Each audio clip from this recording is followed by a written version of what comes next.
இந்த wild betas once டேங்க்கில் settle ஆன அப்புறம் அதோட கலர்ஸை ஷோ பண்ணுறப்போ பார்க்கணுமே. மெட்டாலிக், ப்ளூ, க்ரீன் எல்லாம் சேர்ந்து மிக்ஸ் ஆகி கிளிட்டர் ஆகிட்டு இருக்கும்.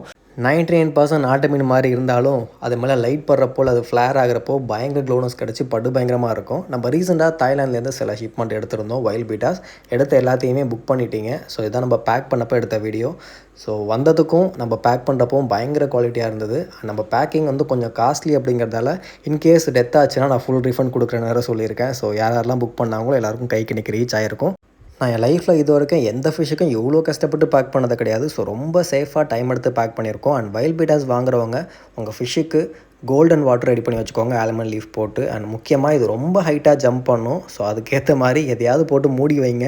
இந்த மாதிரி ஷீட் இருந்தால் கூட ஓகே, இல்லை ஏதாவது பேப்பர் இருந்தால் போட்டு வைங்க. நான் வந்து பிவிசியில் இந்த மாதிரி ரெடி பண்ணியே வச்சுக்கிட்டேன். டேங்க் சைஸ்க்கு ஏற்ற மாதிரி இந்த மாதிரி எத்தனை டேங்க்ஸ் இருக்கோ எல்லாத்துக்கும் ரெடி பண்ணி வச்சுக்கிட்டேன். நம்மக்கிட்ட இருக்க எல்லா பீட்டாஸும் வந்து நம்ம கொடுத்துட்டோம். ஸோ வைல்ட் பீட்டாஸ் வாங்குறவங்க நார்மல் பீட்டாஸ் மாதிரி இதை ட்ரீட் பண்ணாமல் ஜம்ப் பண்ணாமல் சேஃபாக வச்சுக்கோங்க. நம்ம வெப்சைட்டில் பிளான்ஸ் அண்ட் ஃபிஷஸ் எல்லாத்தையுமே ஆர்டர்ஸை ஸ்டாப் பண்ணி வச்சுருக்கோம் நெக்ஸ்ட் 2-3 வீக்ஸ்க்கு. ஸோ அகைன் நம்ம ஓப்பன் பண்ணுறப்போ இம்போர்ட்டட் பீட்டாஸ் வைல்ட் கலெக்ஷன் நிறைய இருக்கும், பிளான்ஸும் இருக்கும்.